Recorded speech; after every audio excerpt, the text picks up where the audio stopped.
Hello and welcome to the War Report. I am your host Cyrus, joined by Quan. This is a show where we talk about NXT and AEW. How are you feeling, Quan? Oh, and this nigga done muted himself. Oh, brother. Oh, brother. Well, low key, I'm kind of exhausted. I don't know. I This am weekend very kind of good. wore me out. This is a long weekend. It shouldn't have, but somehow it did.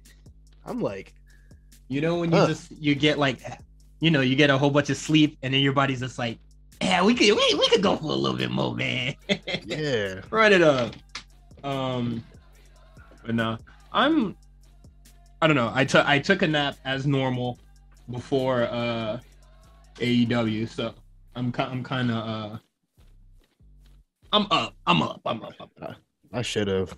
I've been I have been binging Attack on Titan. I didn't. So when it first came out, I watched season one, and then when season one finished, it took like 3 years for them to do season two. So by the time season two came out, I just didn't care anymore. So I Mm, didn't watch it. But I decided to get back into it. I'm already like halfway through season two, and what stuff? Good uh, stuff. Attack on Titan is where I started my anime hiatus. I was just like, oh man, okay, everybody's telling me to watch the show, and I was watching it, and I was just like, I think it's like I remember every time the episode where they took forever to move that rock. And then the rock was busted in the next 30 minutes. I said, yeah, I think I'm good. Nah, Also, I thought the show was very ugly, but apparently they changed animation studios and it starts looking a lot better. So I think I might tap in at some point in time. yeah. It's interesting. I did notice the jump from season one to season two, how much different it looked. I don't know if Mm. that was when, but I can see a difference. And also, I think season two is a lot less. It gets right to the shits. It ain't like season one where they kind of character building. Season two, we right to it off the rip, Uh, and I my appreciate brother was that. also really into it as well when it premiered on Toonami. Mm-hmm. And so, whenever I passed by the living room, I'd hear some shit. But what is it? When they was in that courtroom trying to dictate what to do with the nigga, Oh I my said, all god, right, come on, man. Hurry that up and was figure this shit out, bro. that was so Like, dramatic. That most dramatic shit I've yeah, ever seen in anime. And I mean, I haven't watched a lot of anime in my life, but that was extremely dramatic. But yeah. So speaking of I'll dramatics, give Attack on Titan the thing someday. But yeah, speaking of dramatics, what a dramatic weekend! The last 5 days have been the most dramatic. what is it? AEW being as dramatic as it could possibly be with the MJF Tony Khan stuff. And I say we should get right into it because we have a very, very lengthy show to get through. Um so in the trenches, we're gonna start with I know it's a little bit backwards to talk about the media scrum before the pay-per-view, but we're gonna talk about a little bit of the media scrum because all the MJF stuff literally happens tonight. So the only thing that really stuck out to me in the media scrum was Jay Cargill's part of it.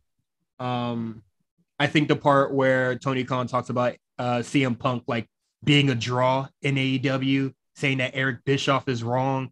I'm not even Oh, going to here we. entertain that because, I kind of want to entertain it. Can we entertain it a little bit? well, he's not the numbers. Eric Bischoff said that he is not Kevin Nash and Scott Hall when they went to WCW. And he's not. That's an objective fact. Like, there's no like, but there's no buts. He's what what the outsiders did when they came in changed the fucking game. When CM Punk came, it did not. It simply hasn't. And he's a champion now, and the game is still not changed. So therefore, I don't think we should entertain this Well, conversation. But go off, Quan. I just thought it was very, very interesting. I think who was it? Trevor Dame on Twitter. He pointed out Yeah. just kind of the atmosphere of the media scrum. I mean, I'm not Mm-hmm. expecting hard hitting journalism, but it did feel a little buddy. I feel like there wasn't a lot Well, of pressing about the well, MJF situation. But I'm gonna stop you real quick. You know why you feel like we weren't expecting hard media questions. But these aren't real journalists for the most part. Exactly. Like these are all just fans with like, inside access. Like Trevor Dame, he made a really good point. Like you were saying, like it just felt like Tony Khan just shooting the shit with friends, and they asked like a little bit of questions. Like it felt like a Twitter Spaces, bro. That's all it is. Could you imagine Tony Khan in the Twitter Spaces? Shit, that it might happen sooner or later, bro. But like, yeah, like I think wrestling journalism really showed their ass, and it's a joke. And I'm glad that somebody actually like pointed it out. But continue, keep going. Man, no, that was just it. I just thought the whole kind of his whole rant on Eric Bischoff, it was something. There were a lot of jokes on the timeline about maybe it was substance induced or something like that. But man, it was just it was really weird. When I'm saying one comment in particular before you go. We won the Friday Night War. I have yet to someone explain to me what the Friday Night War was, because if you're talking about SmackDown ratings versus Rampage ratings, that one 15-minute instant where people decided they wanted to watch wrestling over a promo that was happening on SmackDown. Oh man, yeah, we got SmackDown on the ropes, and then we see every Friday number, and they're not even sniffing half the numbers that they are. And if you want it to be the Friday Night War, motherfucker, Rampage is like it's on the tier of NXT. They only get like 200K more. NXT gets way more viewers than Dynamite does. I mean, I'm sorry, Rampage does. What did like what did Rampage do? Rampage did like what, 300,000 last week? But to put your worst performing show against the WWE's best performing show, it's fucking nuts. And also the funny thing about that night that he's talking about, I'm assuming he's talking about that night, is where that they were on FS1. They were on FS1, and it wasn't even like it was total viewers. It was the male demo, the male 18 to 49 demo. That's what won. That's the crazy part. And a demo that they are disregarding today, saying that the demo doesn't matter since they had low demos not too long ago. It is a fucking joke. It's comedy. Like this shit is ridiculous. Hey man. It is what it is. Punk is not a Scott Hall or Kevin Nash. They literally like revolutionized the business with what they've done. And we'll see what Dynamite numbers look like coming out of this, because if they're not going above their like 1.1 million, that ceiling that they've had for a really long time, then nigga, he not better than Kevin Hart and Nash. He's not a draw. It's the same amount of people and then you know how it goes. I say it every time in the chat whenever the ratings comes out, and I don't like talking about the ratings, but we're gonna have I feel like they're gonna crack 1 million, right? They're definitely doing 1 million this week. Next week, they're gonna be either 18 or 20% down from what they normally are. Huge announcement, and then it's gonna ramp back up and back to where it was. It's always been like that. Like, check. I know I keep saying that I really don't care about rating, but when you look at them, that is a constant cycle that is with AEW. There are always some 18 to 23% down whenever they hit 1 million. Mm-hmm.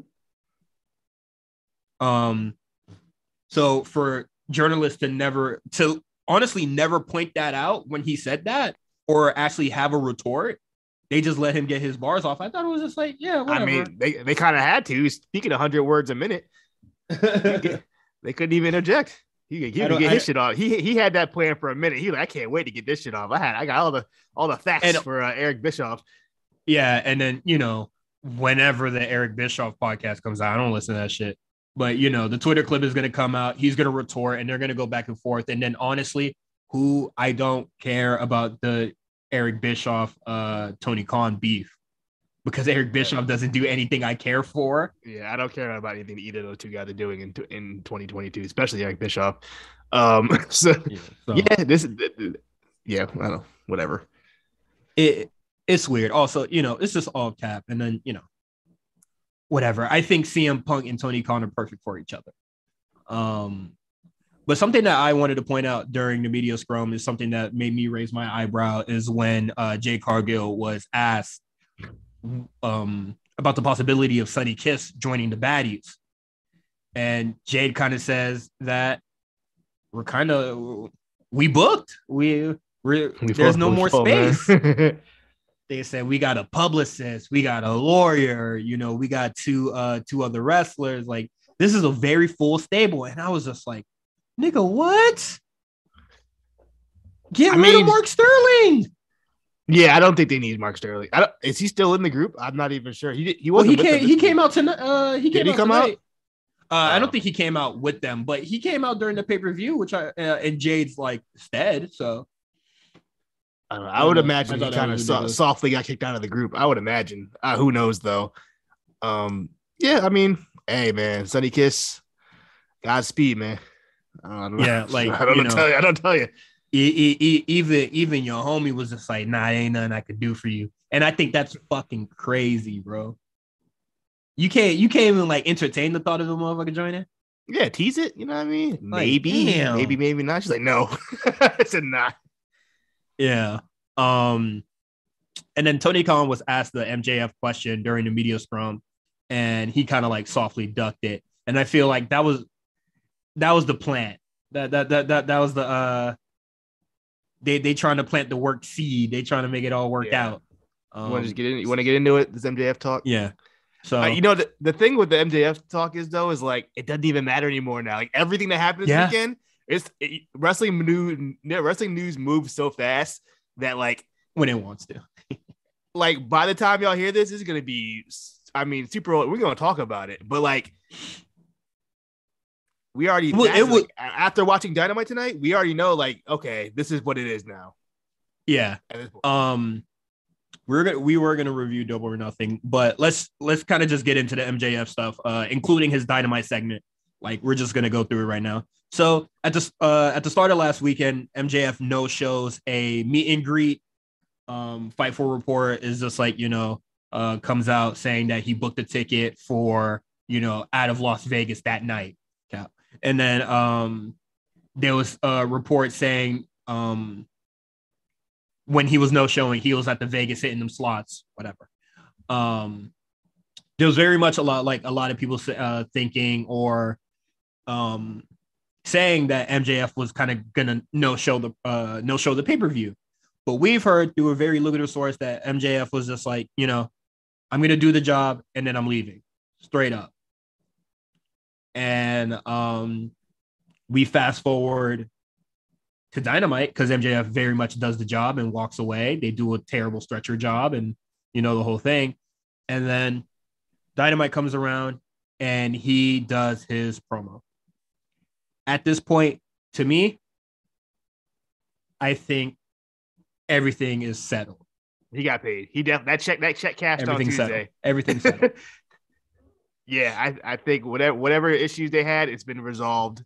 At least at a minimum where he's willing to still work. You know what I mean? Maybe they're not like best friends, but I think they came to some kind of resolve. So I mean, that's good for them. I'm happy that this is kind of over. So now I'm really interested to see where this goes. Are they gonna I saw you talking about it in the chat? Like, is this gonna be like the Stone Cold versus Vince McMahon kind of situation?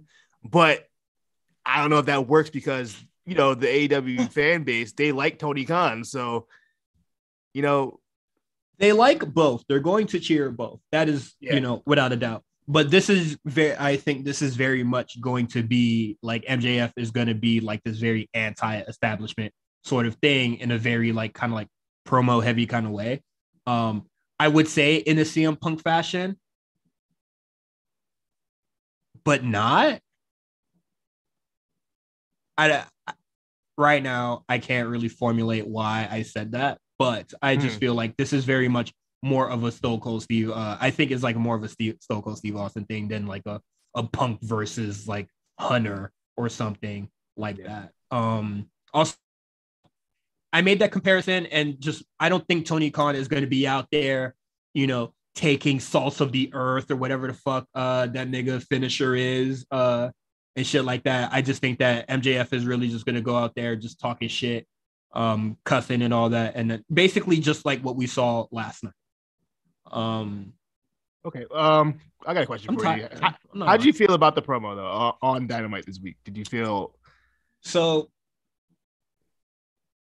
I talked to Dom Griffin a lot, the Armchair Auteur, somebody that we had on the show a lot, and we often, or like it often gets mentioned about Vince Russo's like work promo sort of things, like WCW sort of things and stuff like that. So at this point, I'm already just like, okay, this nigga got paid for show. Like, no way you're getting these bars off and you're not getting paid. Same as like absolutely. The fucking pipe. Like, same as the pipe bomb. Like, yeah, there's no way. No, like, fine. Yeah, like it's fine, right? But all right, let me suspend my disbelief and, you know, get in the back seat, and it's not working. You're going out there calling this nigga cheap, you know, talking shit about all the ex-WWE guys that come through, and I feel like he really missed up. If he really wanted his words to sting, he would have mentioned, you know, you're about to lose me like you lose Cody. I did the stupid blood and guts match. I did the stupid musical. Like I was like with Jericho. I did everything that you asked me to do, even though like it brought me nowhere closer to the, you know, the world title. Yeah. I mean, like, we still got more. We got more weeks to go. But like the promo right now, you're asking me about it right now. I feel like there are more heavy hitting topics that he could have like hit, but he kind of just went for, you know, kind of everything that Twitter's been like saying for the past, like, you know, ex-WWE guys being put over like more than the homegrown guys. Yeah. Don't get twisted. Like, this is for Twitter. This whole storyline is for Twitter. Yeah. Nobody outside, no casual, you know, well, like just watch a show, guys. Because it started on Twitter. So like I'm not gonna judge it for being like the Twitter storyline. Like this is the Twitter promotion, quote unquote. Yeah. So like, you know, I feel like if MJF really wanted to like really get his bars off, like he could have cut a little deeper. Cause like, you know, if you don't plan on working there anymore, why are you holding back? Unless you plan on coming back next week and cutting another promo and working, you know, more and more. So like, I hope we don't see him for a while. Ideally, I hope we don't see him. I feel like we should have seen him now because what is it? Wardlow did the damn thing. Yeah, that was one of my problems. It kind of just like it's one of those blur the line situations where like obviously you want to get the work shoot promo off, but like it kind of diminishes what Wardlow did because he came out, didn't really address Wardlow, didn't address anything, went straight to Tony Khan. Well, and no kind of selling of what happened to him on that Sunday. It's just like, oh, okay. It kind of like hurts Wardlow's shine a little bit. Yeah, it definitely does. And then, you know, MJF lost that match. Was it competitive at all? It was basically a glorified squash. Like it was, you know, now that I got a little knowledge, you know, it was like Batista and Triple H's. Like it was just like, this is a spectacle. Like, let's all come together and watch his ass, like while he doesn't do the whole thing. And he just comes out like, you know, a couple days later and just being like, you know, doing the whole thing. And then he came out of this with way more direction than Wardlow is. Yeah. MJF got this whole story going out for them, and then Wardlow's facing JD Drake. What the fuck is going on here? And then I say all that. I still feel like the promo is pretty good. Like, you know, I like some of the jabs and some of the shots that he sent in there. But, you know, if this was like a really real thing and, you know, he wasn't like planning on returning, like I felt like he could have cut the knife a little bit. You know, he could have really got in there. You know what I liked about the promo? I liked when he called about a lot of the guys dropping dudes on their heads, and I saw two different people get dropped on their head tonight too. When he came out, the niggas that like he worked with, it was just like, you know, like motherfuckers really can't work. I'm the only motherfuckers that's actually like, you know, kind of like putting a story together when I come out here, and I was just thank like, you. That's facts. Yeah, thank you. So finally. That's what he gets praised for by a lot of the people in the industry, and I'm just like, yeah, you know, that's cool that, you know, he let that shit off. Yeah, I don't hate the promo, I don't, but it's kind of clear where, you know, this whole thing goes. Like, I don't, this is no longer, the lines aren't blurred for me. We're in too deep. That's why. Yeah. We got too much. We got too much information. That's the problem. Yeah, we got way too much information going into this, and we had a lot of media outlets trying to like soften the blow for him, for Tony Khan. So I was just like, oh, okay, yeah, it's hitting work territory. But we'll see what happens, as the weeks goes on. But that's kind of just how I feel about the MJF thing. And then he cuts off, what is it? The promo gets cuts off, and they go to a commercial break, and they don't acknowledge it at all when they come back. But like there was a Twitter video that came out where security was like chasing MJF, and then CM Punk was also like helping security chase him. And I was just like, damn, nigga, y'all came and like do a work shoot right. Why the fuck you got the world champion out there trying to chase him for? Because he's mad. CM Punk, the known fuck the boss guy, helping apprehend somebody that has a problem with their boss. That shit is crazy to me. But they could have did without that. I wish I didn't see that, but it is what it is. I'm glad MJF is not getting paid peanuts no more. Get the bag, man. Because I feel like although I do not like a lot of MJF's work in AEW, he is absolutely right when he says he's doing a lot more shit and doing a lot more for AEW than half the more than half of the ex-WWE guys that are coming in. So I feel like, he's well in his right to get paid because there's people getting paid way more than him and don't give a shit. Straight up don't give a shit. Speaking of getting paid, can we talk about that Wade Keller report? I didn't read it because I was just like, I didn't read it because I was just like, we're gonna see what this promo from him has to offer, because I felt like that's gonna be the through byline of like, shit, I really care about this anymore. And now I'm not really invested in that anymore. I was just talking about, man, them starting salaries. If that was what it really was, like they said, between 40K to 70K, like these guys landed on their necks for 40K. Niggas was doing blood and guts for 50K, bro. Yeah, assuming, we heard rumors that MJF didn't get, that raise until January this year. That means he was working that whole time making 50K. That's crazy to me. That blows my Tony, come on, man. You gotta pay these guys. Well, it's like people are just like, oh, you shouldn't have signed that bullshit deal. Well, I saw a lot of Twitter kind of shitting on MJF for like accepting that starting salary. And it was just like, dude, he was getting like, if AEW was peanuts, this nigga was getting paid air in MLW. So it might literally have been a hot dog and a handshake in MLW at that point. I'm saying, like, for real. So I thought it was kind of disgusting. And I think, like, despite how you feel about MJF, I support not the promotion crowd or, those sort of folks coming together, shitting on MJF, calling him a dick rider, all that shit, because he accepted a better deal than what he was getting before. I thought it was nuts. I didn't like that at all. I was just like, well, what the fuck, bro? What I want.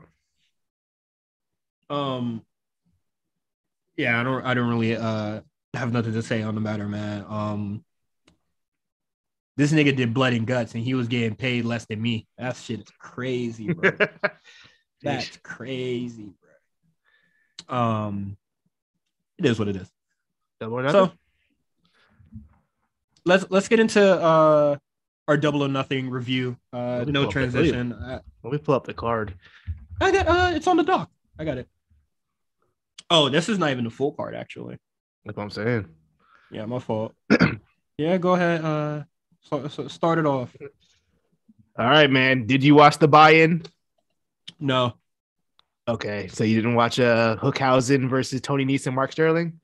You didn't miss much. It's about 5 minutes. Danhausen did a couple comedy spots. Hook beat up Mark Sterling. Hook beat up Tony Nese. And Danhausen got the pin. So that was that. I don't know where it goes. I don't know where it goes from there. Open up the show. We already discussed it. Wardlow versus MJF. Like you said, pretty much a glorified squash, and I think that was the right decision. I predicted that a little earlier that day. I said he's gonna get powerbombed 10 times out of there. This is regardless of whatever was going on that weekend. I think this was going to be the plan. This should have been the plan, and it made perfect sense to get Wardlow over as a monster to get his comeuppance on MJF, and I think it was the right decision. Did you feel? Mm-hmm. You have any other feelings about the match, or that you said no? It was. I think that. Well, I felt like they might have they could have had like a little match or put a little something together, but I'm absolutely fine with this. Okay. So I thought the match was perfect. Oh, my fault. Next up, the Hardys versus the Young Bucks. First of all, this was 19 minutes long. Jesus Christ, the match was 19 minutes. It felt like 45 because the Hardys were moving in slow motion, man. Look. I know, I understand. Y'all love the Hardys, but it's time, man. It's time to hang it up. They've been doing this since 95. It's time. Mm-hmm. Jeff looked terrible out there. Jeff looked unsafe. I feel like he's gonna hurt somebody or himself. So what's crazy to me is that Jeff looked worse than Matt Hardy out there. And I was just like, how the fuck, bro? I saw this match live in 2017, and it was a lot better. This match was terrible. Just a straight up no for me. I would not enjoy. I wasn't feeling it. They tried to redeem it at the end, but it was too late. I was already out of the match. I was like, Jeff looks like a wreck. I mean, we had reports that he went into the match banged up because of the Darby Allin match. So, which makes me think, why did they even have that damn match in the first place? Which we discussed that a month ago. But it's just stop trotting these guys out here, man. This is not a good look. Keep these. I mean, if you're gonna have them work, make it like your special occasions. I don't want to see these guys on the weekly show anymore. It's getting sad. Like someone's gonna get hurt. You're gonna get more of these niggas on the show. I know. They're probably gonna get tag title run, which makes it even worse. Yeah, no, man, not really rocking with that match at all. Could have definitely been cut. Next up, Jade Cargill defeats Anna Jay to retain her TBS championship. I don't really remember much of this match. I just remember the finish of WCW levels of overbooked. AEW 2019 end of the episode levels of overbooked. This shit was out. This shit was absolute. Well, you know what's crazy is that like back then they used to like do it at the end of the show. Now they do it in the middle of the show. I kind of miss it. Yeah, shout out to our guy, Stokely Hathaway, newest member of All Elite Wrestling. I guess is now the manager of the Baddies. And then, in typical AEW fashion, immediately have somebody else debut after their last debut. Well, let's dial it back a little bit before we get there. So this match is Jade Cargill versus Anna Jay. I think this is actually a little bit better than their first match. Until all the shenanigans start. So you get the first interference with the Baddies coming in, Red Velvet, and then what's the Kira Hogan, and then a little more wrestling, yada yada. I already kind of like tuned out at this point. Then you get Mark Sterling to come out to help Jade even further, and I was just like, since when Jade needed all this to win? Like, this is crazy. Then you get John Silver coming out to assist Anna Jay. And I was just like, all right, what are we doing here? Like, for real, what the fuck are we doing? And then we get the Stokely Hathaway coming out. So we get 4 run-ins in this one match. Since when Jade Cargill needed all that? Shout out to Stoke, I got love for him and all that, but like, come on, bro, what the fuck was that? 4 run-ins? Then the match finishes. Yeah. Then Chris Statlander comes out. Yeah, and then Chris Statlander comes out. The crowd is cheering because, oh man, this is somebody that legitimately could take the title off Jade Cargill.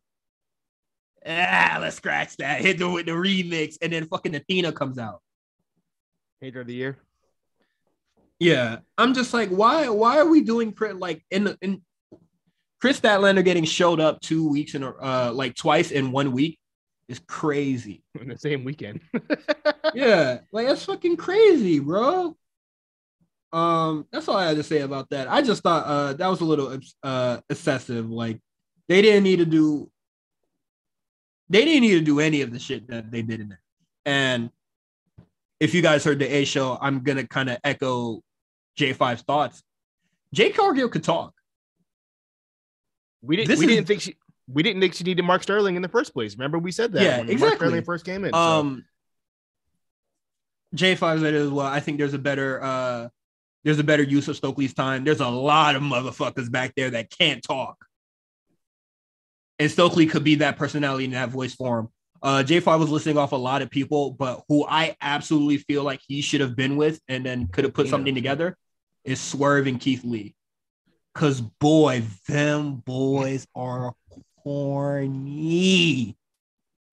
Corn balls, bruh. Yeah. And I feel like Stokely could have, like, made him a little bit cooler. But, like, Stoke is a phenomenal talent. Like, amazing. But she could talk on her own. She doesn't, like, not that he's a crutch, but, like, she doesn't really need another person in her stable. Like, her and the baddies were already kind of, like, they can all, depending how you feel about Kiera Hogan and, like, Red Velvet, I feel like they could all talk on their own. Like, all three, like, the three baddies could talk. Like, they could talk their shit.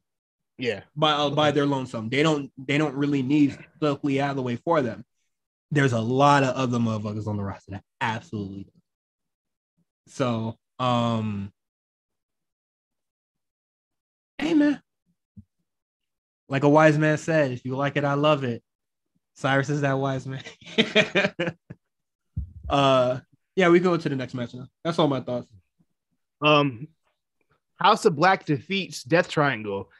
Now, I'm going to preface this by saying this match had no psychology, just vibes. But however, I know this going into a Death Triangle match that this is going to happen. Mm-hmm. With that being said, I actually like this match. Did I think it was necessary? No. But the match was good for what it was. I enjoyed it. A lot of fun spots. I kind of wish that this match was on this episode of Dynamite. Me too. That would have killed it for this time. With a little, like, because, we have the hindsight of it. We for sure wasn't really excited about this match in any particular way going into this card because the card was like hella long. But this match was a breath of fresh air, even though it was a crash course of a match. I thought this match was very fun. And it is at this match they did exactly what I think they wanted to do. And it was just get the crowd on their feet. Mm-hmm. For Hardy and Bucks, the crowd was sitting on their fucking hands if they weren't doing a tope. Well, if they weren't doing a tope on, like, onto the ramp or like the rampway area, kind of like, I guess, like, north or whatever. Yeah. To get a better view, they weren't standing up at all. They were not going crazy for a majority of that match. But this match here, they were going ape shit for however long that match was. 15 minutes. They went dummy for 15 minutes. Crowd and the people a part of it. But like you said, it was just vibes. No, the last 8 minutes of that match, I don't think there was any tags whatsoever. It would just move. It just moved. There was tags at the start. I don't even know. At some point, I just know it's like, are they gonna tag at any point, or just gonna keep doing moves? No. I don't even think the legal man changed. I think it was just a bunch of moves, and then the legal mans just pinned each other. If you guys, what you think what the legal man is? That was a match I would recommend if we're gonna recommend matches. Next up, Adam Cole defeats Samoa Joe in the men's Owen Hart tournament final. I kind of saw this one coming. Adam Cole, I don't think Samoa Joe needs to win that. I'm not even really sure why Samoa Joe was in that, especially because he's the Ring of Honor champion. And I just feel like. Did you like the match? So the problem with this match for me was that my stream, because I did not pay for this show, I'll be honest, my stream kept messing up during this match. So I didn't really get to see a lot of it. So I can't really give you like any Okay. kind of educated, synopsis of it. What do you think of it? Nah. No? Okay. Nah. Um, I don't really I don't know if I would describe it as a styles clash, but I think that Adam Cole absolutely brought Samoa Joe down. But also I don't feel like Samoa Joe should have even been in this tournament for real or made it to the finals for real. But I also think that like the match was like against Kyle, I don't think it would have been that great either. Nah, man. A lot of Adam Cole's offense doesn't really clash well with like Samoa Joe's kind of like no bullshit. I'm not. That's not gonna work for me, brother. Kind of offense, and then like Samoa Joe has to kind of like go with it. Um, nah, man. I felt like should have. I don't Nah. know who I would truly replace Samoa Joe with in this match that would make it better, but this is just a nod for me for real. I think there could have been a better use of Joe's time. All right. Women's. This is when I knew the jig was up. When the women's match was right after that one, I said, "Oh yeah, Britt's making it in as well." Britt Baker defeats Ruby Soho to become the women's Owen Hart Foundation finalist. This match was better than their first. Yeah, I'll say that. But people look, man, Britt, not that girl. She's not it. I'm sorry. She's a step behind, and most of the the higher level women on AEW. She's a step behind all those girls. It's really interesting how that happened. They have all lapped her, just in just skill and just chemistry. I don't really know how to explain it, but yeah, this match she's not good. She's just not good. She's not good. She like what is it? Stephen A. Smith. Like she got 2 left feet. She's very uncoordinated. We watched her hands. Yeah, we watched her very first match. At that first AEW pay-per-view with like Chelsea Green, Tessa Blanchard, and I think some other motherfucker. But she's just uncoordinated. Her timing is off. She's not she can't really put it together. She can't, the spots ain't really working. Soho also a step behind. It's just it don't clash well, especially like she's wrestled all these people before, and then like that's the wild part. Really, You know what it reminds me of? Kind of Mandy Rose. Except the difference between her and Mandy Rose, I think Mandy Rose has the better look. I would say Mandy Rose at least got a good match. I think she had what is it? Well, before I think a lot of those matches before leading up to that that first takeover, I thought they were decent. I really did. Yeah, something happened. That's how I feel about Britt Baker. I do not know I don't know what the fuck happened post that takeover, but it just kind of went nuts. I think the Wendy Chu match was okay. But what is it? I think I don't think Britt Baker has any really good matches before the Thunder Rosa match. That's her only good match to me. Mandy Rose got some good matches. I don't remember. Mandy Rose got some good matches before that takeover.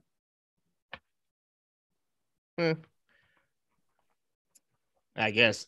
I don't know. This match, this was out of the 3 women's matches, I think this was probably it might be the weakest one out of the 3 women's matches that were on this card. After the match, Martha Hart comes out, gives a little speech, gives them their 2 custom belts that were a reference to the Stampede Wrestling belt, which I saw online. I didn't know that. Cool. I was like, and that was kind of, but it's cool. Hey, the leather on this shit is nuts. So yeah, that was your Owen Hart tournament. I don't really know where that takes, what that's gonna do for those 2. It's gonna be like it's gonna be the Andre. It's gonna be their Andre the Giant. It feels kind of Andre the Giant-ish tournament. Yeah. I mean, battle royale to me. What is it? Cole wins and he's not even medically cleared to compete. Yeah, Cole's out. We got a couple guys out. That title's on ice. It's not even a title. They're not the. Oh yeah. It's not a title, and what is it? Excalibur also made that mistake. He kind of just like, I guess, shitted on it a little bit when in that Britt Baker match that happened tonight, she like held up the title and she was just like, It's not a title. It's kind of just like a trophy. Like, what is she doing? Yeah. It's like when they had the Greatest Royal Rumble and Braun won that little green belt that they gave him. Yeah. I forgot about that. That felt so ugly. Ugly ass belt. Next up, American Top Team defeat Frankie Kazarian, Sammy Guevara, and Tay Conti. So at this point in the show, I'm falling asleep, man. This is like, all right, what are we doing? Boy, I was hungry as hell. This match, everything about this match is bad. The build was bad. The match itself was bad. Paige Van Zandt was bad. Ty Conti was bad. Dan Lambert was bad. The referee was bad. The ring announcer was bad. Excalibur was bad. The crowd was bad. Everything about this match was fucking terrible. Mm-hmm. I don't know who was the heel, who was the face. It would never explain. We had people stealing titles. Something happened with Frankie Kazarian where he was just like, I felt like the crowd was supposed to cheer that he like turned on Sammy and Tay Conti. But like, why was he with them? And then he got backstabbed by Scorpio Sky seconds after.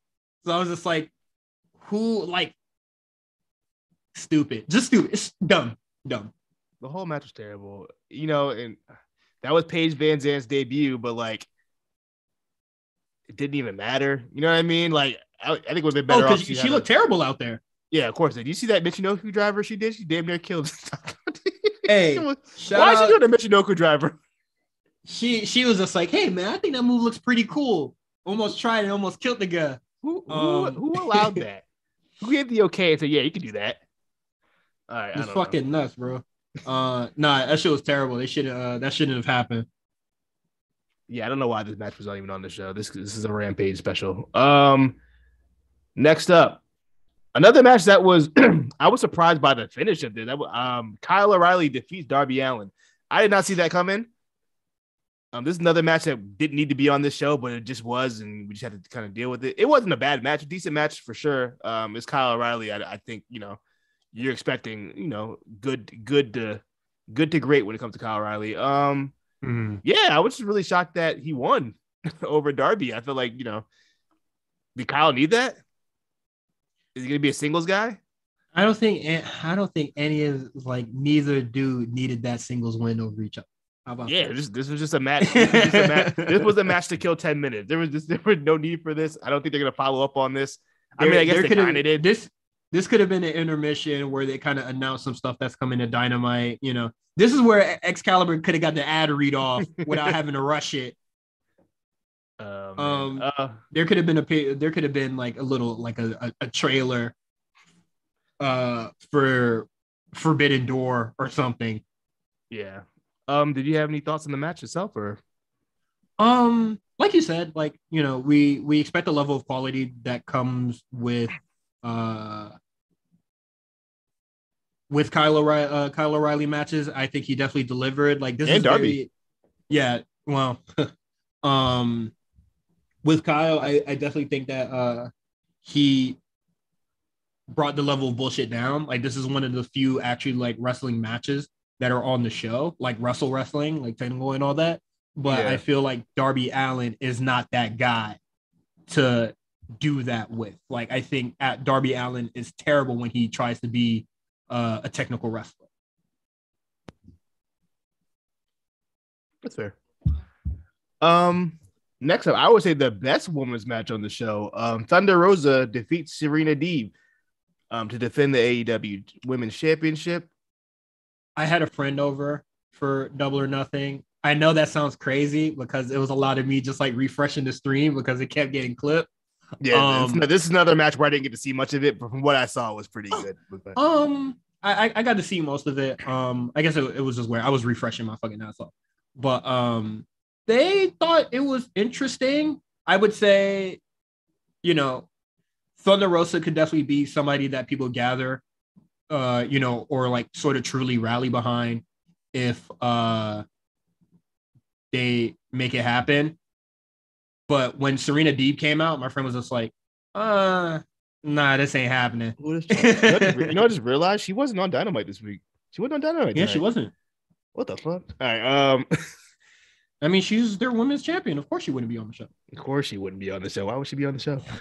Yeah. Yeah, Good match. I'll say it's a good match. The build to this match not good, but the match itself made up. I feel like the match sort of delivered. Like it's not as bad as I thought it'd be. I just don't think that Serena Deeb is that woman. No, she's not.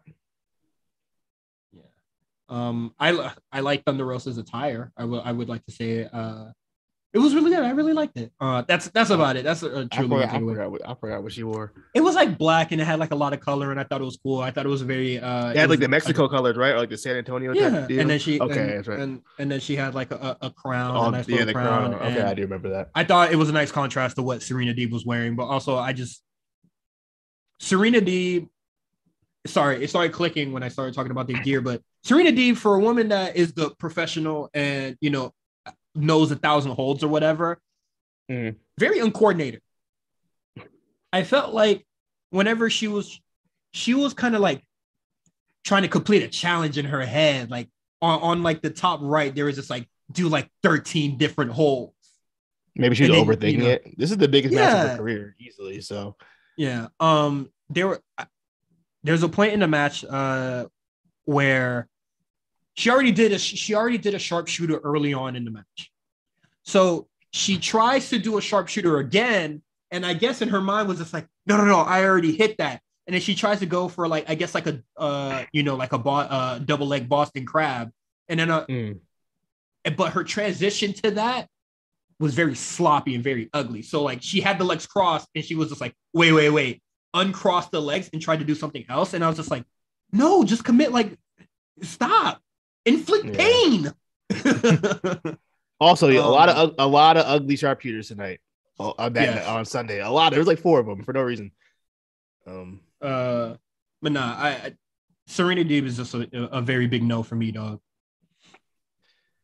A very big yes for me, and I called it. I said this match was going to be really good. It ended up being really good, at least to me. Anarchy in the Arena. Jericho Appreciation Society defeat Blackpool Combat Club, Eddie Kingston, Santana, and Ortiz. Man, this match is so much like it's impossible to process.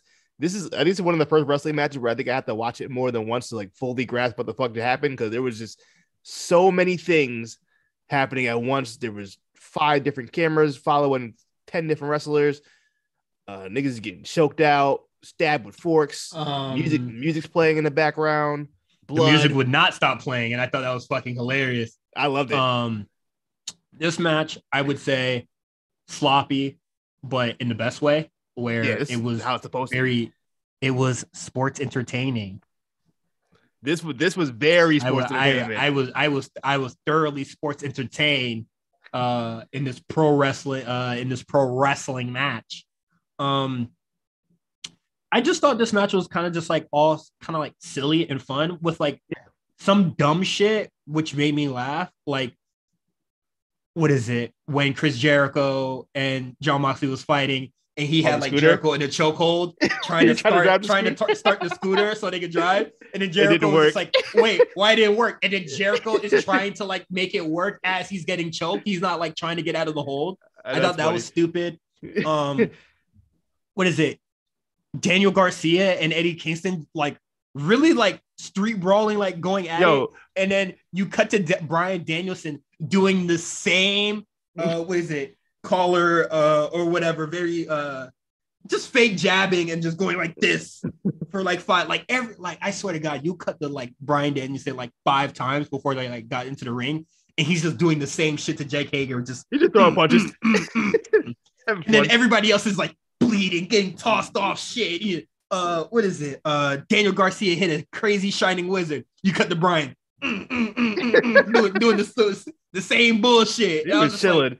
Like, that boy was not overdoing it, bro.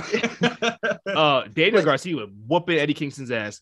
Yeah, the whole match. Eddie Kingston looked like a bitch. I was just like, holy fuck, the whole match. I'm gonna highlight that part later. Like, I thought this match was like good, but like storyline wise, I was just like, okay, muddying the water here. Or I was just like, you forgot something very crucial when putting this match together.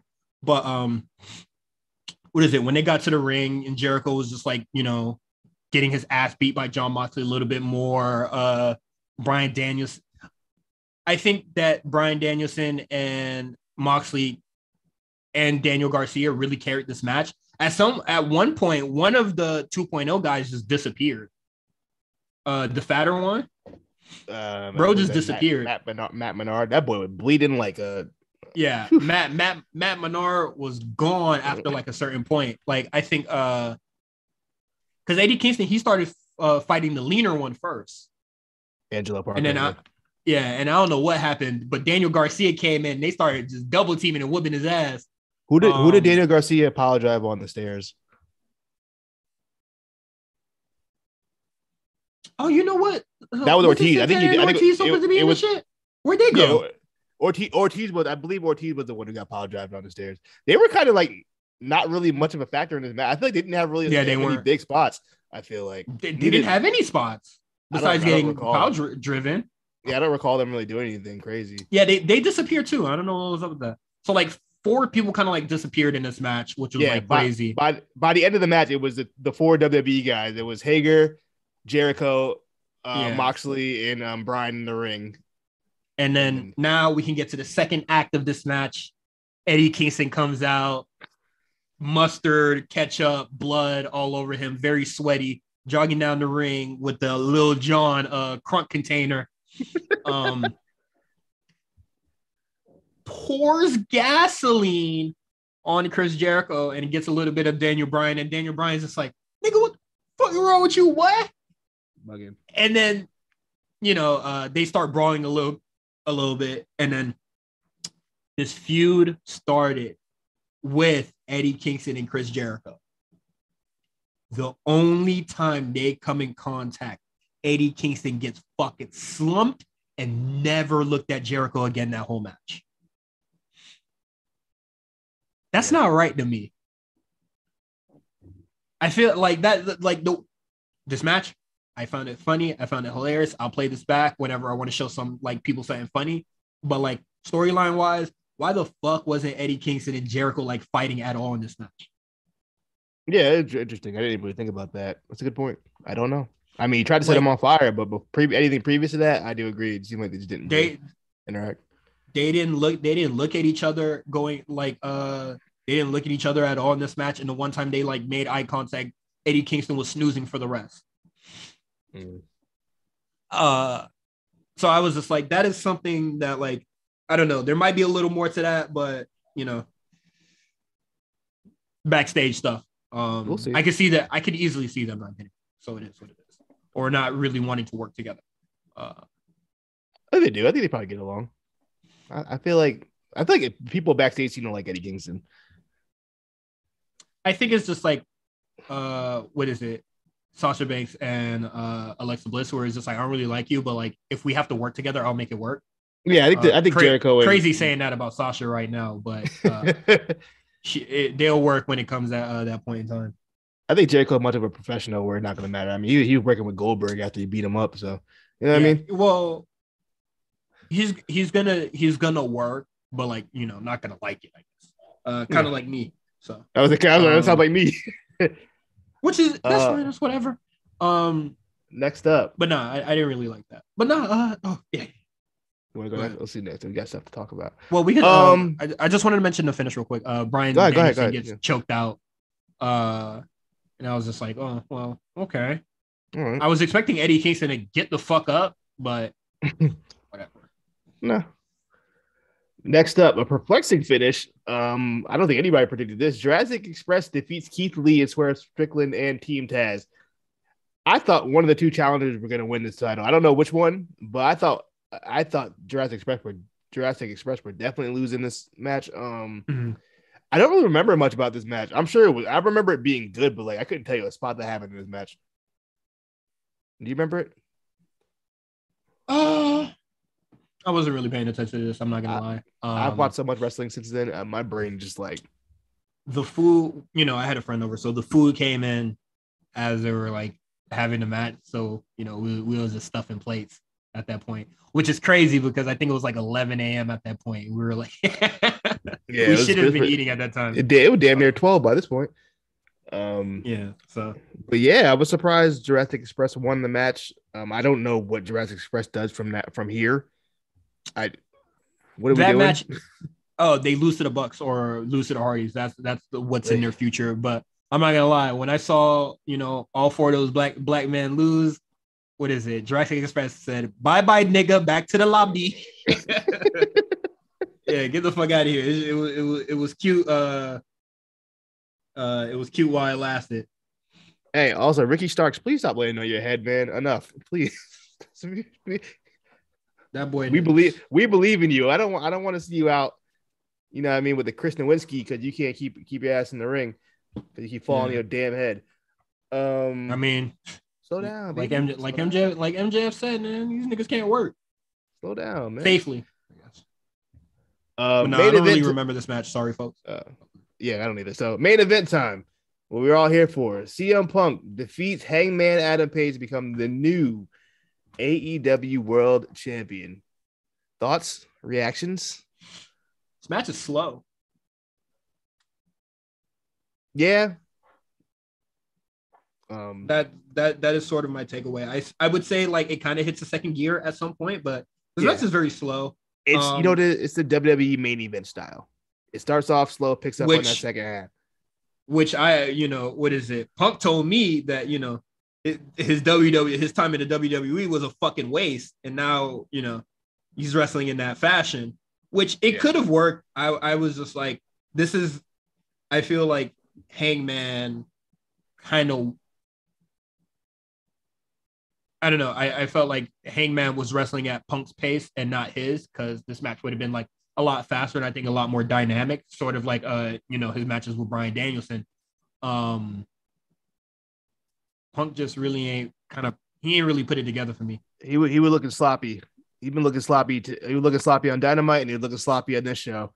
I mean, that's Punk. That's always been kind of Punk's thing. He would never really been the most crisp wrestler in the world, but now that he's a lot older and not as quick, it shows even more. He's not as crisp, and then we kind of have like the people that he's surrounding himself with, or like that's kind of around him, wrestle better than him. So it's just like, why do you have the title? Like, if this is the wrestling promotion and the best wrestlers get rewarded for their hard work here, then why does CM Punk get have the title, dog? I don't know. I mean, I understand why they put the bet on Punk. Oh yeah, we know why, but like, in kayfabe wise, or like what AEW told us that they represent. Why the fuck does Punk have the title? He's not even like he's like the fifth best nigga there. Yeah, I mean, if that was the case, it should be Bryan every time. But exactly. But I'm more interested in talking about Hangman Page's title reign. I've seen a lot of conversation about this online. Yeah, because I was getting straight right into it. He got the title reign that people say Big E got. Okay. So Big E lost a lot, but at least he was featured on TV a lot. That's the thing. So yeah, Hangman never felt like the main attraction. Big E was the main until Brock came back, but it just kind of the way he had his time in the sun though. Yeah, it just kind of Punk never got it. Yeah, I feel like Hangman would never. I think it would do him from the jump, putting him with Bryan Danielson. I think that was a really big mistake. At least in my eye, I felt like you already Sunday should have been that match where they went 60. Yeah, you know what I mean? Like, I feel like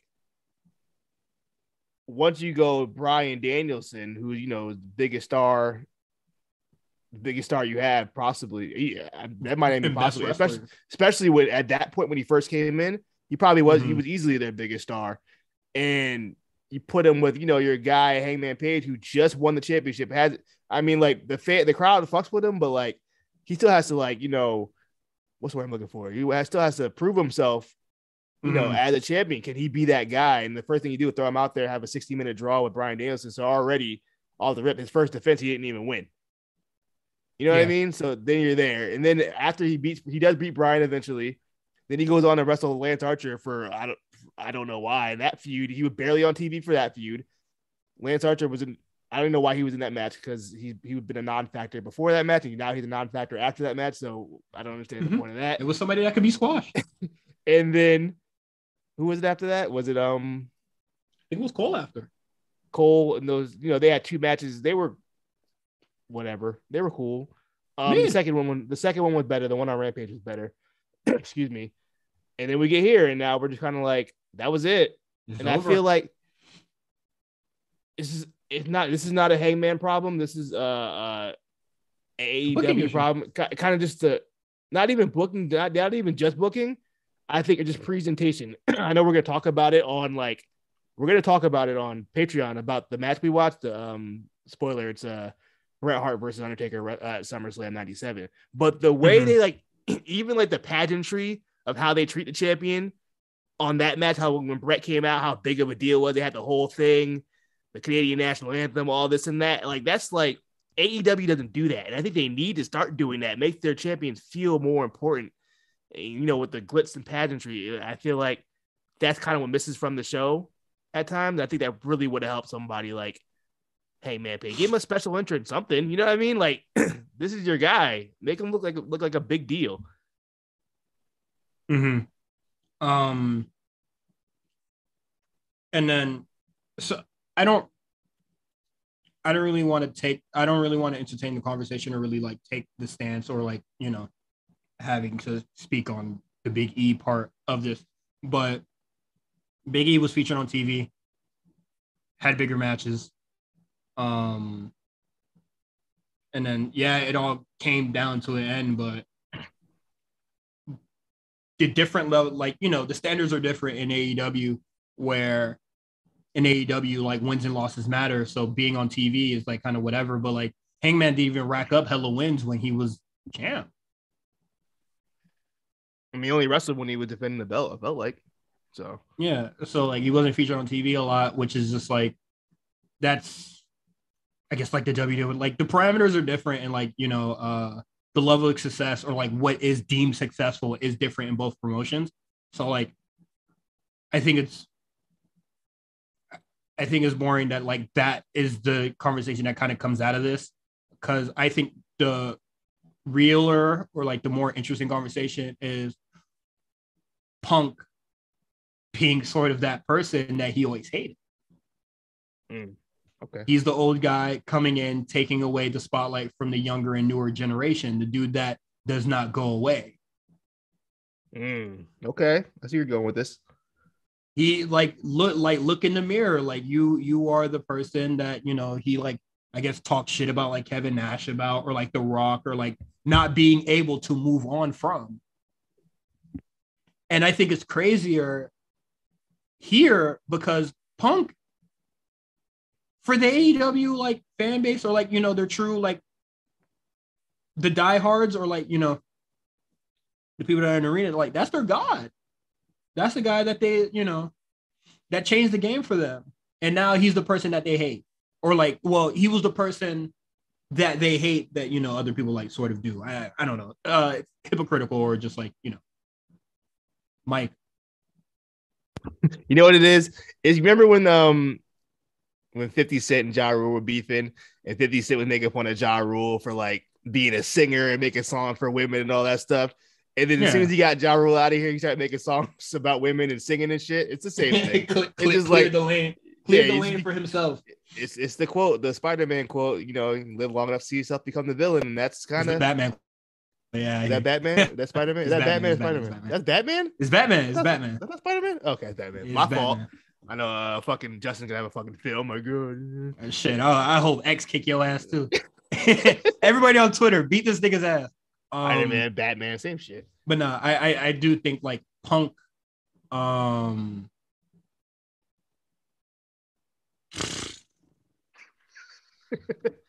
lead his whole just I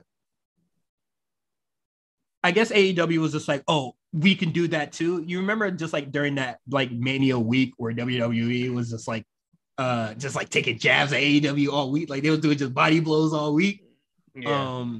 Leading up into the pay-per-view, Punk was just oh, I could do that too, and he just just continuously just shitted on everything that he was doing in the WWE. And I was just like, okay, you got to sell this match with Hangman, bro, because you barely did that. That promo leading up, or that promo on the Go Home show, that wasn't enough. Yeah, the build could have been better for this show. But once again, it's another thing where, hey man, which wasn't there, or like you know what I mean. It just and I don't know why you're not having Hangman featured on the show. Yeah, I don't know either. I still don't know why they don't have Thunder Rosa on the show. So what do I know? You know what I mean? His show. Okay. That is Double or Nothing. Damn near went an hour on it. We definitely went an hour on that. Jesus Christ.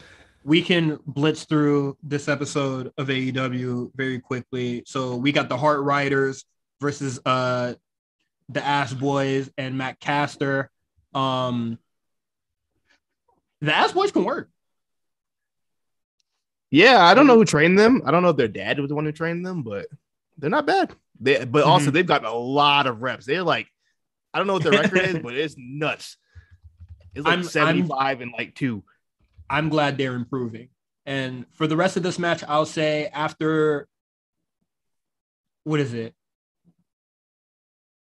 Before the first commercial break of this match, I guess this match only got like one commercial break. So like everything leading up to that first commercial break, that is the only piece of wrestling I feel like we really got on this show. Really? Okay. Oh, well, in that match. Sorry. I'm about to say in that match. When they came back and, Punk did the hot tag, almost bust his ass, and then all that, I was just like, oh, okay, this is where it gets very, I guess, like BWG, or they were just like sprint spots and all that. Yeah. And it was very sloppy, very nasty. I didn't really like it. Punk was definitely hurt. He was like hobbling around. He slipped off the damn top rope. When he did that shit into the crowd, I was just like, I said in the chat, I said, this nigga got no hops. He hopped up, his knee banged the fuck out that barricade. I know. I was just like, oh my fucking shit, brother. That shit was embarrassing, bro. Could you imagine if he blew his knee out like right after he won the championship and that was it? He had to like fucking give it up. Could you imagine from jumping in the crowd? My sides would have been split. No, it is what it is. But nah, I thought the match was okay. FTR kind of saved it towards the end, but that's kind of much it. Moving on. Combat Club, Kingston, and Co. are going to be in Blood and Guts with the Jericho Appreciation Society. But they're going to have a hair versus hair match after. Was it after? Did they mess up and put the wrong date? Before. That was it. I think they messed up and put the wrong date on the graphic, and they didn't. No, they're going to have the hair versus hair leading up into the Blood and Guts match. Okay, so you're right. So Blood and Guts will be in Detroit when they go to Detroit. That's their next big arena show because that's going to be in the Little Caesars Arena. Okay, that's good. Good for them. So I think they sold that out already. So good for them. And I believe Road Rager will have the hair versus hair match. So okay, I do not see the world where Chris Jericho can admit that it's time for him to go bald. So you think Ortiz been growing his hair out for a minute. You know what I think? You think he goes back to the 2008 where he just had like a little bit. I'm gonna tell you what happened. Because I saw it when I watched Anarchy in the Arena. I saw that big old bald spot in the middle of his forehead, middle of his back of his head. And I know he probably saw that too. And I said, yeah, he probably like, look, it's about time for me to cut this off. Either he about to get some hair plugs or something like that. You remember when Vince had the do-rag on? But he had to get the hair. They had to get the hair plug. That's about to be Jericho with the Kangol. So just be prepared. He gonna have a white hood to go with his all white outfit. Oh lordy! Oh my goodness. Okay. We got our main event. What is it? Jon Moxley defeats Daniel Garcia in a match. I was just like, I like this match. I thought it was good. I thought it was okay. The blood was unnecessary. That was a lot of blood for no reason. I'm not even gonna have to complain anymore. I know. It's just what he does. But the reason why I don't like this match is because it's a Moxley match. This match wasn't gonna be, to me, this match wasn't gonna be like as good as the Bryan Danielson one because I don't feel like Jon Moxley really wrestles. He fights. And it doesn't look good half the time because the other dude is trying to wrestle. I like the match. It was pretty violent for what it was. I like the violence, so that's I fine like the by me. violent. Well, like if they both agreed that we just really gonna get in there and just like like thug it, Which I like thought they slug it did. out. That stair spot was nasty. Did you see how he just threw him on the stairs? He didn't even try to be protective about it. He's like, "Fuck it, I'm throwing you on the stairs." Hey man, the fight. Hey, It's a fight. Is a fight. it's a fight. It's a fight. You ain't lying. Yeah, good match. At the end, Eddie Kingston like falls over on his ass and almost like That boy almost Titus. yeah, we'll pull a Titus on the Uncoordinated ass nigga. He tried to go above his default walk speed with his little Karen ass walk. Also, they tried to do the William Regal War Games thing. It didn't hit the same with pathetic. They tried it. It didn't hit the same. You know why it hit the same? Because Eddie Kingston gave him the mic and he was just like, "Do it." And I was just like, "No, it has to come naturally, you ass." Yeah, like, just like when WWE did the Cody ear thing, they tried to do the William Regal War Games thing. Yeah, no, come on, no, it's not the same. It is what it is. It didn't flow off the tongue very well. Too many syllables. Yes. Yeah, it's not hidden. Britt Baker, Jamie Hayter versus Toni Storm and Ruby Soho. Two women that that Britt Baker already beat their ass in less than a week ago. Fucking comedy. But this match? I like this match. I like this match. Surprisingly, for a women's match on Dynamite, this was actually pretty good. And it got time. I was shocked. Mm-hmm. I'm not going to complain about the 50-50 booking because I don't care. But why the fuck did Ruby Soho get the win and not Toni? I do not want to see Ruby Soho.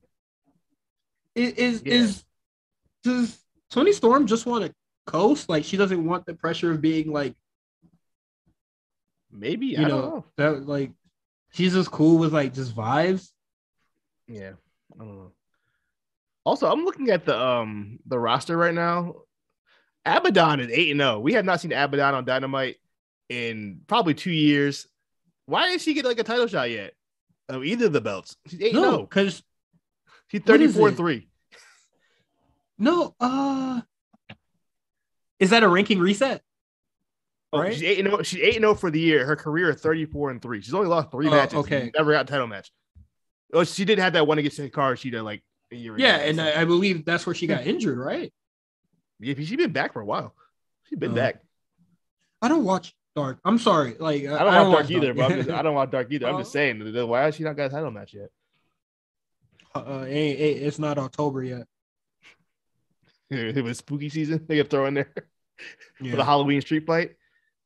Mm-hmm. Sorry, I'm rubbing my eye because allergy. Right. But what's next? We got the 10-man tag. Jurassic Express. Matt Hardy, Darby Allin, and Christian. They lose to the Bucks, Red Dragon, and Hikuleo. Boy, that boy is slow. He's like dog. That boy made Von Wagner look like goddamn Rey Mysterio, man. That nigga can't work. Man, that boy is moving in slow-mo, and he landed on top of his head for no reason. I don't even know how that happened. Because he's uncoordinated as shit. Haku's sons? They all stick. Ass. They all stick. That's crazy, bro. My Haku Wendy's is hiring, bro. My Wendy's understaffed, bro. Put it together.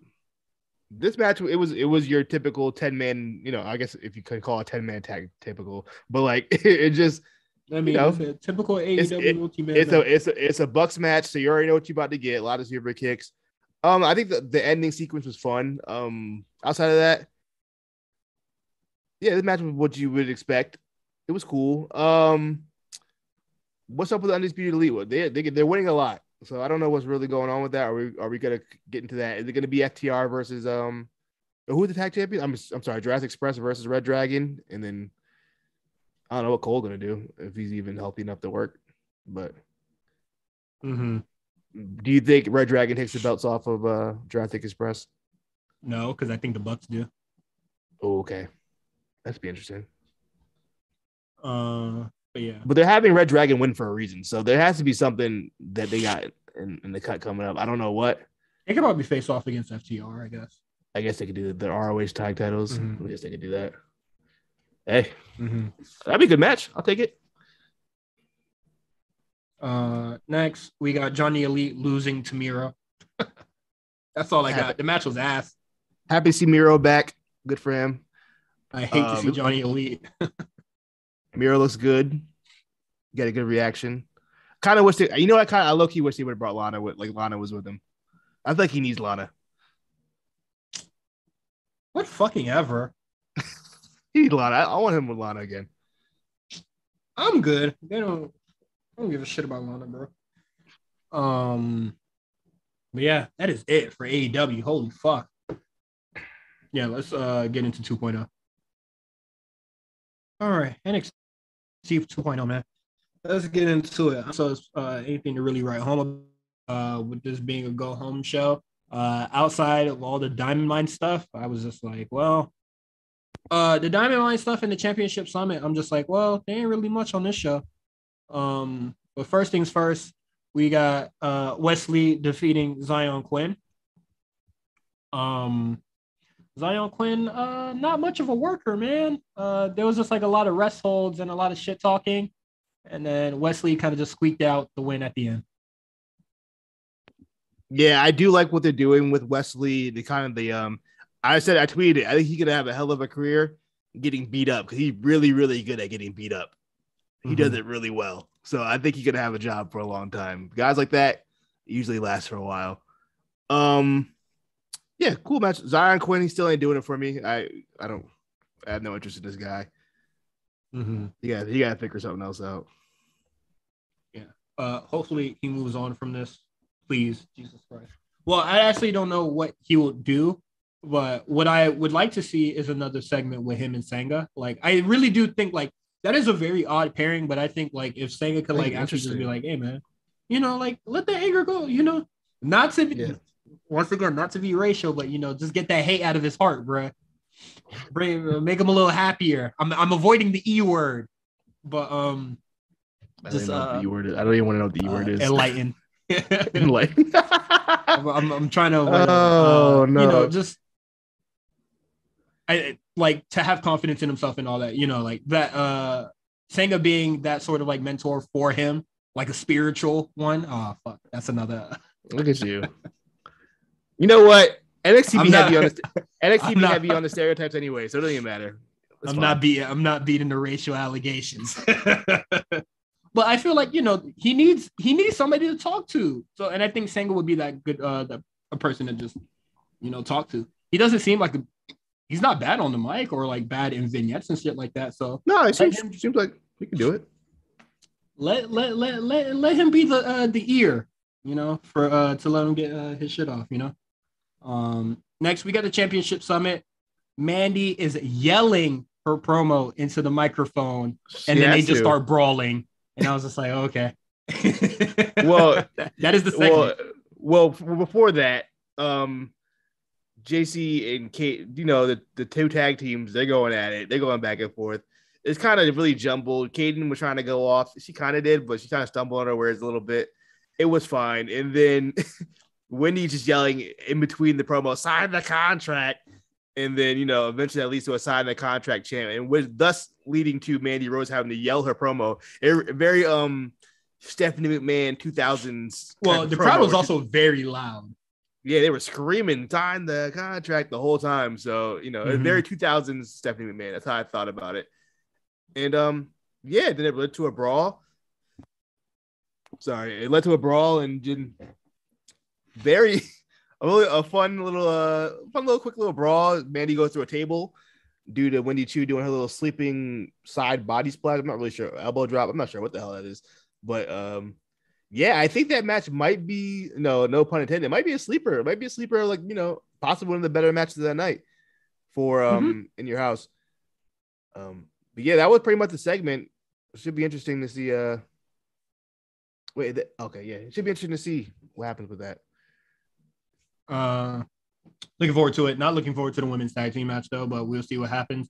If well, we'll get into predictions.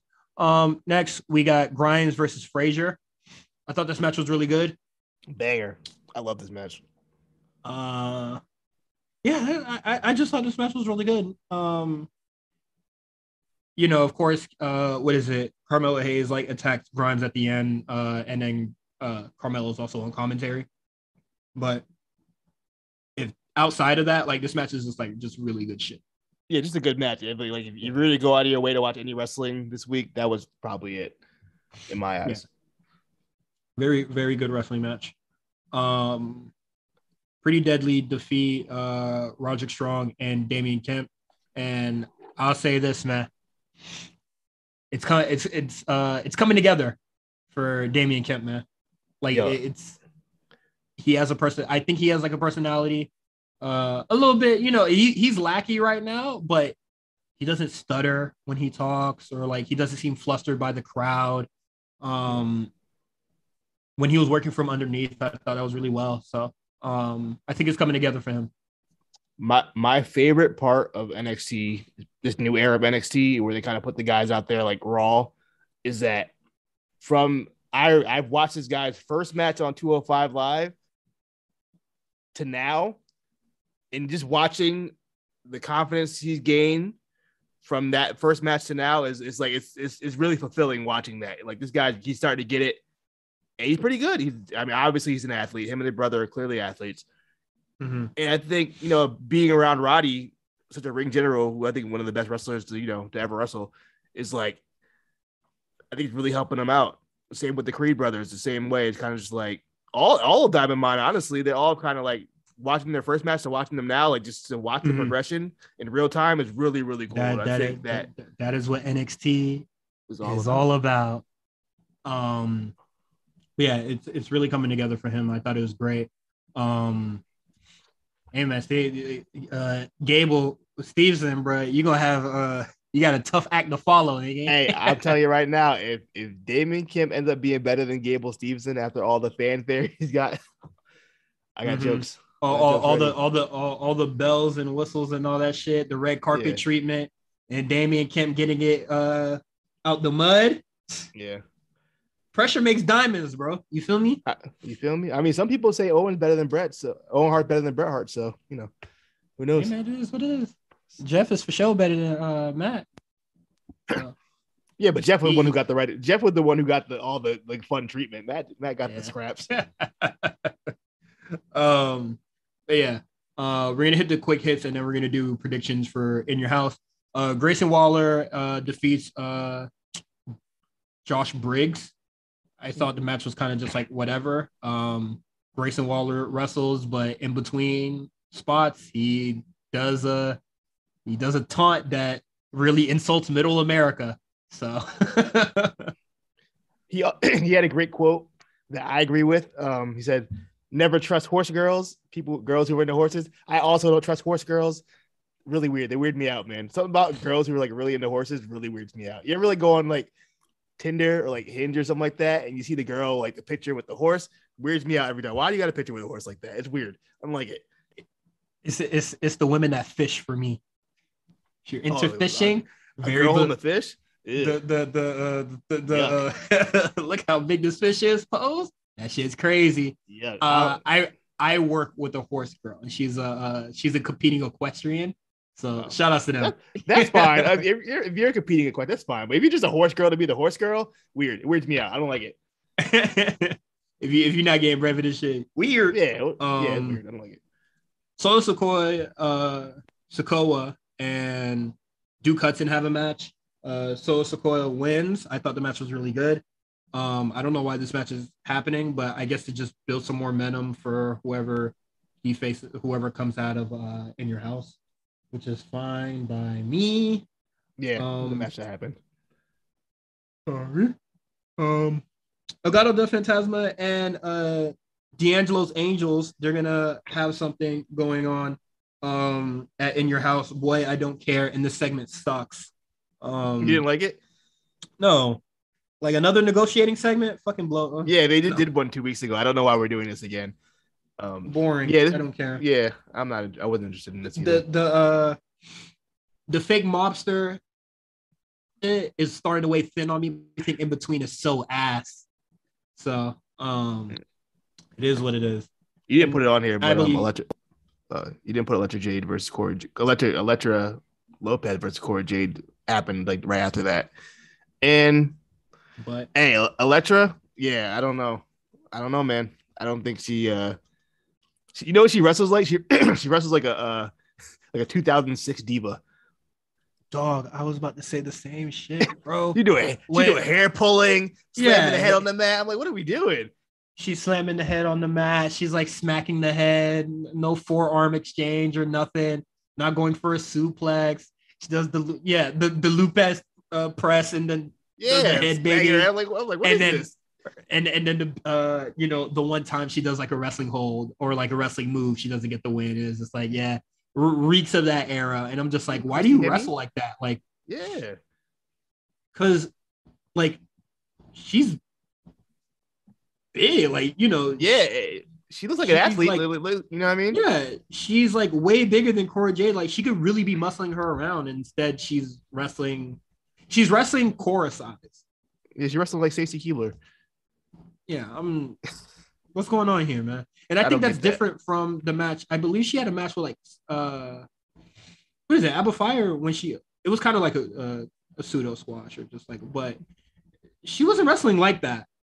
So I don't know why she felt like she needed to wrestle like that when wrestling Cora Jade.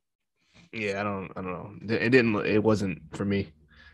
Mm-hmm. Ivy Niles defeat how do you even say her name again? Kiana James. Oof. Sorry, we're still doing the gimmick. I don't know why, but we're still doing this accountant gimmick. God bless, bro. God bless. Yeah. And then Thea Hale, she graduated. Ooh, chronicling this girl's life. She graduated. Where's the button, man? A weak ass clap. That's the best I got on this thing. She graduated with a 4.0. And you want to be a wrestler? Come on, man. What you mean? Some of the best wrestlers in the world have 4.0s, man. Don't do that. Yeah, but more importantly, you don't want to get into political science or some shit? Nah. More importantly, she had a college to choose. She had a ceremony. Who was it going to be? Georgia Tech? Harvard? No. I don't care at this point. Chase U, baby. We all the way in Chase U, baby. She picked Chase U as her college to be. So she gave me the new student for Andre Chase. I thought that was a really fun segment. I thought it was cute. Oh yeah. It was a very good toss up. Yeah. I think we all kind of I saw that coming. I just thought it was really funny that they actually like went through with it. Mm-hmm. Yeah, man. That is good for her. Yeah. I guess that's good. That's NXT. Mm-hmm. Yeah, good for her. The 4.0 GPA might be capped, but shout out to them, man. We got predictions though. Yeah, predictions in your house. I don't know how in depth we want to go into these, but this is a very short card, which is good. So we're gonna start at the bottom. We got Tony D'Angelo, Channing Stacks Lorenzo, and Troy Two Dimes Donovan versus Legado del Fantasma, Santos Escobar, Cruz del Toro, I forgot they changed that man's name. It's hard. They just don't say it. They don't ever say it. I don't think they ever. They just say Cruz. Like, yeah. Say the whole thing, man. Cool ass name. The losing team has to join the winning stable. Yes. So absorbing one faction with another, and I'm just like, why? Unless Santos is getting called up, which he probably should, and just have Wild and Mendoza just join Tony D'Angelo. That's the only thing I can see, which I think is going to happen. So I'm going to go with Tony D'Angelo's squad winning the match. I don't understand. I just want this feud to end. I don't really care anymore. The stipulation is nuts, brother. I'm gonna go with Legado del Fantasma because I normally don't want to. I just whatever. You know me, man. I hate go with Tony what I D'Angelo. like more. You hate So, Tony D'Angelo. well, I just go whenever I do predictions. I just go with what I like more. If I'm like at an impasse, so I'm gonna go with Elgato, Duff, and Tasman. So, what kind of work they gonna be doing when they join the stable? I have no idea. They got that. Oh my goodness! Can you imagine the implications? Motherfucker, they got the Mexicans working for the Italians. Oh Lord! Hey, Troy Donovan, you got a boating license, bro? Time to hit boat school. Oh my goodness. We got Mandy Rose versus Wendy Chu for the NXT Women's Championship. I think Mandy wins this, but I want Wendy Chu to win it. But I think Mandy's gonna win. I think Wendy Chu would be a wild, very wild like pick, or like I can't see Wendy Chu as champion right. Someone, I forgot who it was who tweeted me because it was a while ago, but they said that Wendy's gonna like unzip her onesie. She could have like actual wrestling gear on, like for the match, and the crowd gonna pop. I hope so. I mean, I like her wrestling in the onesie, but I don't know if I can take her seriously as the champion with the onesie on. She looked like one of their onesie, man. You feel me? What's going on in there? I don't think that's gonna happen. But I don't know I don't see Wendy Chu as a champion if she's gonna still be like her current iteration of herself. Yeah. So I'm gonna go with Mandy Rose. Next we got Toxic Attraction, Gigi Dolan, JC Jane versus Katana Chance and Kaden Carter for the NXT Women's Tag Titles. Don't nod your head like that, man. I don't know. I don't really care about either of these tag teams at this point anymore. I guess I don't think Katana Blade or whatever fuck her name is and Kaden Carter are gonna win this, so I'm gonna go with Toxic Attraction. Please. Sorry. Moving on. We got Braun Breaker versus Joe Gacy for the NXT Championship. Please, Braun Breaker, and get rid of Joe Gacy, bro. I will say I did like Joe Gacy's promo on NXT this week. I did like it. I skipped it for a change. I actually liked the promo. But yeah, Braun's gonna win this. I think. I don't know. I hope so. Because that DQ stipulation kind of scared me a little bit. That'd be a whack way for Joe Gacy to win the belt, though. But my thing is that it's not like Braun Breaker to like lose his cool. Like he doesn't have a reputation of losing his cool. Yeah. Like I would say when Christian and Randy did it. That's kind of like their stipulation. That's kind of like what they were kind of hinting at last night on NXT was like he's trying to lose his cool. But with Randy and Christian, like he lost his cool. Like we seen him lose his cool. Yeah. But like we'd never seen Braun Breaker like lose it. So I feel like if like the last match was like a DQ and then they ran the stipulation now, I'd be like, okay. I don't remember how the last match even finished, so it might have ended in a DQ. I don't even know.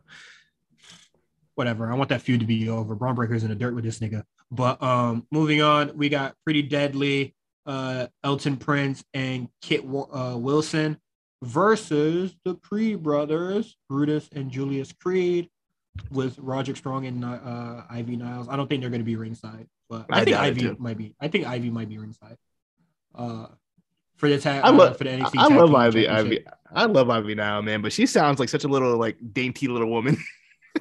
Hey man, I want her to stop talking. She is hard as a rock. I know. When she fucking flex, when she talks, chiseled. She might be like a calming vibe, like a mom. I just, what I mean? I want to give her a hug. I don't want to, what I mean? I'm not. she gonna put you in a bear hug and just snap. Yeah, no, she gonna put me in a headlock. But as for this match, banger. It's gonna be a banger. I'm already calling it now. This is probably gonna be the match. Well, I don't know. It might not. I don't know.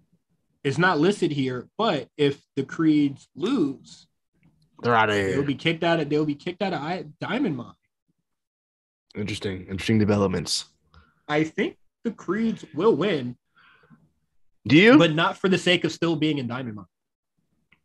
I don't think they want the Creeds to lose again. This will be the third time losing the title match. I think they might just leave Diamond Mine on their own. Okay. Either they leave Diamond Mine on their own or they kick like Roderick out. If like, I hate doing this, guys. If plans of him getting called up are like true. I think Roddy might be out of here. After whatever this is, after he gets the Creeds over. But I hate just being like, I'm going to say this because I think they're going to be called up. And then they never get called up, or like it takes forever for that to happen. Yeah. But it is what it is. Roddy gonna be all elite by September. I would be so fucking disappointed. I'm telling you right now, it's gonna happen. That boy gonna go back to the ghetto. Next, we got Cameron Grimes versus Carmelo Hayes. This will probably be the match of the night. North American Championship. This should main event. This should main event, low key. Yeah, low key. Actually, shit. I think tag team match should really be it. Low key. Because Breaker Gacy, that shit could start the show for real. Yeah, honestly. Get that out of the way. Fucking way. I'm gonna go with Cameron Grimes here. I don't really see the point of Carmelo Hayes like getting it. Like I think I think Carmelo Hayes kind of has to like learn how to like be a character without a belt. Yeah, need to face some adversity. I'm not. I don't see the point of a hot potato in this belt between these two guys. So there's no reason for Cameron Grimes to lose. It seems obvious that they're leading towards Cameron Grimes versus Solo, which is going to be interesting because the crowd is like 100% fully on the Solo at this point. Yeah. He might get involved in this match. Who knows? I don't know. Maybe Trick Williams gets involved and he comes out and like attacks Trick. We'll see. We'll see what happens, man. But that is in your house. Hopefully hopefully a whole bunch of matches don't get announced from when this episode gets posted to No, AEW had like 5 matches after we finished our damn prediction. I know it was crazy to do the episode before the doing it as we normally do, but kind of nuts. But it is what it is. That is it for us. You can follow Quan at the Comeback Spot on Twitter. You can follow me, Cyrus, on TWR. You can follow the A Show Network at the A Show RNC and keep up with everything that we're doing. Podcasts and everything content wise. You can subscribe to our Patreon, patreon.com/the A Show RNC, where you get our weekly shows early. Rewriters Room had an episode that came out earlier this week. They're in GM mode. I haven't had the chance to listen to it yet, but please check that out. Spot Callers, we're going to have the Best of Vader mixtape coming soon, the Best of Vader compilation. We have a stellar set of matches. One of the matches don't really exist anywhere. And Justin found a link to this match is Vader versus Kenji Muda. Was it from Noah or from WCW? Was he in? I don't know, but it's very hard to get a hold of this match. Are you doing the Stan Hansen match? Where the eyeball pops out? It wasn't voted on. Oh, it was the one that was on the poll, but we have to watch a Vader match on a porn site because that's where it was uploaded on. What? Excuse me? It is. This Vader match is uploaded on a porn site. And what site? I think I should watch it. I feel a freak man over here. What is that? I feel like I should watch it before it gets taken down. Yeah, probably. So that's gonna be very fun when we do that for Spot Callers. Other stuff, you can listen to me on The Lookout. I'll be talking about Yu-Gi-Oh! Season 2, the start of Battle City. That will be coming out next week, June 7th.